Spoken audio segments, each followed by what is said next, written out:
부품 생산부터 완제품 조립까지 모두 한 곳에서 이루어지는 곳으로는 사실상 유일무이하게 남아있는 곳입니다.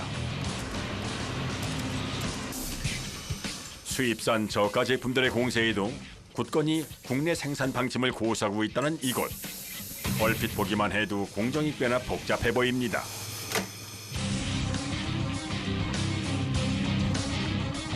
가공 공정수는 15개 정도에서 20개 정도 들어가는 거죠. 가공수는요? 예. 앞에 신 하나 만드는데요. 그렇죠. 신 하나 연결 움직일 수 있는 통로 하나 만드는데. 일상에서 흔히 접하게 되는 샤프 펜슬 하나에도 복잡한 기술이 숨겨져 있습니다. 조립에 필요한 부품의 수만 무려 10개. 여기에 각각의 부속품을 가공하는 것까지 계산하면 완제품 하나를 만드는데 자그만치 40가지 이상의 공정이 필요하답니다. 특히 샤프심을 밀어내주는 앞부분에 정밀 기술이 집약되어 있다는군요. 그도 그럴 것이 한 뼘 남짓한 샤프 안에 밀리미터 단위의 초정밀 부품들을 전부 다 조립해 넣어야 하기 때문입니다.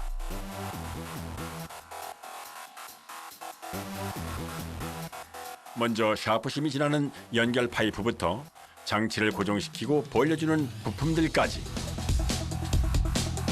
하나같이 일반 카메라 렌즈에는 잡히지도 않을 만큼 세밀하고 정교한 부품들인데요. 이렇게 각각의 부품들이 맡은 바 제 역할을 다 해야만 비로소 샤프 펜슬 하나의 메커니즘이 완성된답니다. 황동 교체. 이른 아침 일과를 시작하는 작업자들. 먼저 묵직해 보이는 철선을 가져와 기계 위로 올려주는데요. 이게 황동 재료예요. 황동. 샤프 주재료가 황동인 거예요? 네, 황동이에요. 구리에 아연을 첨가한 황동 와이어는 가공성이 좋은 유연한 소재일 뿐만이 아니라 적당한 무게로 안정적인 필기감을 줄 수 있기 때문에 샤프 펜슬 부품을 만드는 데 주된 재료로 사용된다고 합니다. 플라스틱으로 만든 저가의 수입 제품과 비교하면 훨씬 더 우수한 필기감을 자랑한다고 하는군요.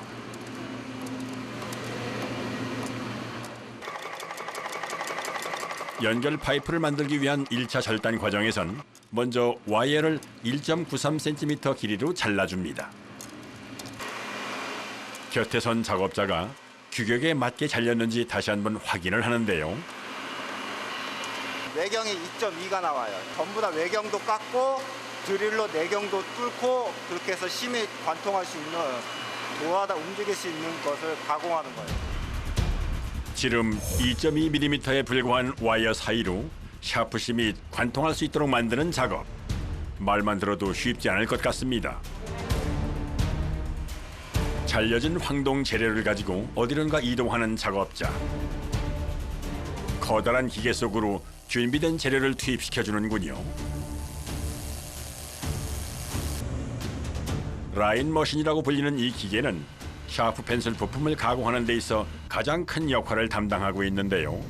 손톱보다도 작은 정교한 부품들을 여러 차례 깎고 다듬어주는 장비랍니다.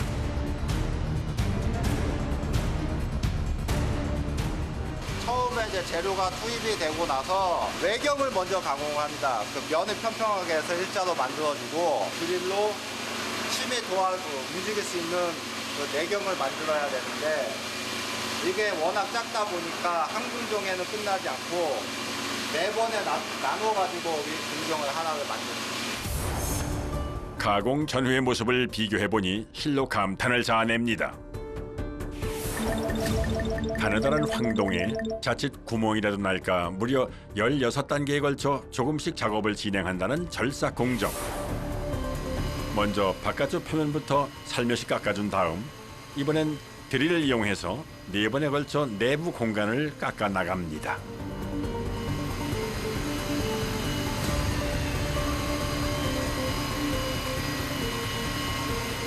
그리고는 다시 한번 과정을 반복하며 표면을 다듬고 홈을 만들어주는 등 공정을 거치게 되는데요.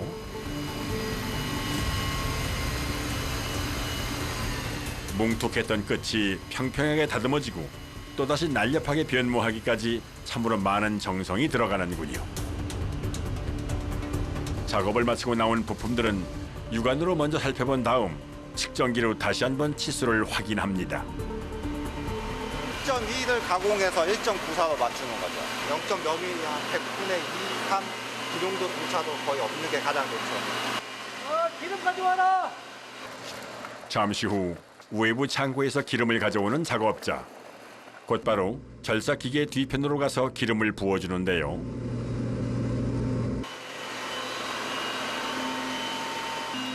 절산유 부족해가지고 부은 겁니다. 절삭 가공할 때 그 열 식혀주고 드릴 날 보호해주는 겁니다.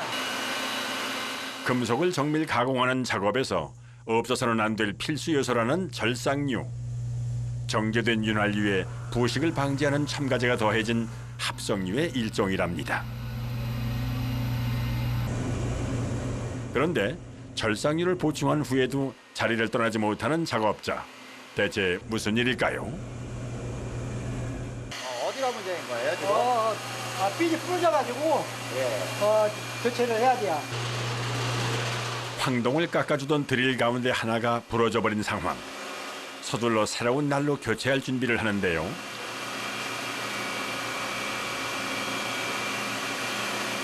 오래 써가지고 드릴이 마모돼가지고 부러졌습니다. 1mm요. 마치 바늘처럼 가늘고 뾰족한 샤프 펜슬용 드릴. 1.2mm짜리를 1mm짜리 드릴로 뚫는 거예요? 예예. 30만 개 자르죠. 30만 개요? 예예. 와, 1mm짜리 드릴이요? 예예. 샤프 종류에 따라 드릴의 굵기도 달라지는데 심지어 0.5mm짜리도 있다고 하는군요. 라인 하나에만 여러 대의 드릴이 있다 보니 2, 3일에 한 번씩은 이렇게 날을 갈아줘야 한답니다.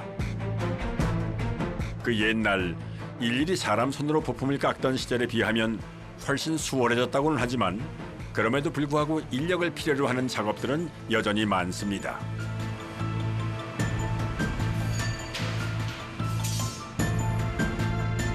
기계를 멈춰 세운 김에 또 한 가지를 해야 하는 작업이 있다고 하는데요. 이게 쌓이면 기름이 나오는 그 공간이 막히기 때문에 바로 드릴로 깎아낸 황동 찌꺼기를 청소해주는 작업입니다. 좁은 기계 틈새 사이사이를 말끔하게 닦아내는 작업자. 잠시 후 절삭기를 다시 가동시켜 부품 생산에 박차를 가하는 작업자들. 그렇게 라인이 한 바퀴 돌고 나면 제품을 꺼내 다시 한번 확인을 거치게 된답니다. 제대로 잘 깎였는지 속속들이 들여다보기 위해서는 현미경까지 동원이 된다는군요. 0.6mm밖에 안 되기 때문에 잘 안 보이니까 현미경으로 자세히 보는 겁니다. 육안으로는 확인하기도 쉽지 않은 초정밀 샤프 펜슬 부품. 이런 부품들을 날마다 지켜봐야 하니 작업자들의 고충이 이만저만이 아닙니다. 기장이 2mm밖에 안 돼요. 그 2mm에 그 한 0.5 정도 홈이 있는지 또 확인해야 되기 때문에 자세히 봐야 돼서 눈이 많이 피곤하게 되는 거죠. 샤프 펜슬은 정밀 부품들이 한데 모인 메커니즘의 집약체라고 할 수 있습니다. 노브를 한 번 누를 때마다 샤프심을 균일하게 배출할 수 있도록 하기 위해선 모든 장치들이 유기적으로 작동을 해야 하기 때문입니다.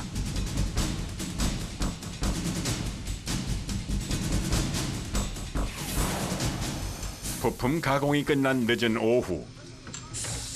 이번엔 조립 공정을 이어가는데요. 부품을 체결해주는 기계예요. 예전같이 사람 손으로 하기에는 현실적으로는 좀 어렵고 또 현재적으로는 기계적으로 하는 것이 그 효율 면에서도 좋기 때문에 대부분 다 그렇게 조립을 하는 거죠. 이곳에선 생산한 부품들을 주로 큰 문구 회사에 납품하는 편이지만 주문에 따라선 직접 완제품으로까지 조립하기도 한답니다. 오늘은 판촉용 제품으로 주문받은 물량을 조립할 예정이라는군요. 먼저 각각의 부품들을 기계 속에 채워주면 원탁 모양의 조립기가 한 칸씩 이동하면서 부품들을 체결해 나가기 시작합니다. 샤프심을 잡아주는 메인 부품 위로 스프링과 심, 파이프까지 끼워주고 나면 얼추 샤프의 형태가 나오기 시작하는데요.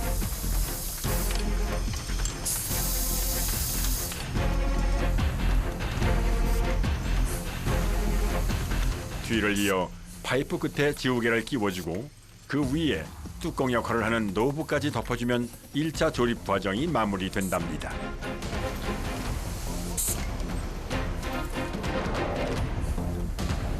날마다 이렇게 샤프를 만들며 40년을 한결같이 버텨온 대표 작업자. 옛날에는 그렇게 해도 원자재가 쌌고 인건비가 쌌고 국내에서 해도 좋은 제품 만들었기 때문에 했는데 지금은 거의 90%는 중국에서 들어오지. 우리가 10%를 움직이는 거 살아오는 건데 그러면 희망적인 건 내가 하는 이유가 언젠가는 내가 이 시설을 해놔놓고 물건 나오고 물건 좋으면은 가져오지 않겠나. 이런 신념을 이제는 대를 이어 아들이 지켜나가고 있답니다. 샤프 제조 공정의 대미를 장식하는 건 역시나 작업자의 손입니다. 1차 조립으로 완성된 몸체를 케이스에 끼워 넣고 샤프 촉을 조립해 작업을 마무리 짓는데요. 하지만 이후에도 과정 하나가 더 남아있다는군요. 바로 검수 작업입니다. 최종적으로 이제 심이 나오는지 확인하는 데거든요. 3-4천 개 하는 거죠. 샤프 하나가 소비자의 손에 닿기까지는 이렇게 많은 과정들이 필요한데요. 최종적으로 작업자의 손을 거쳐 검수를 마친 제품만이 비로소 출고될 자격을 얻습니다.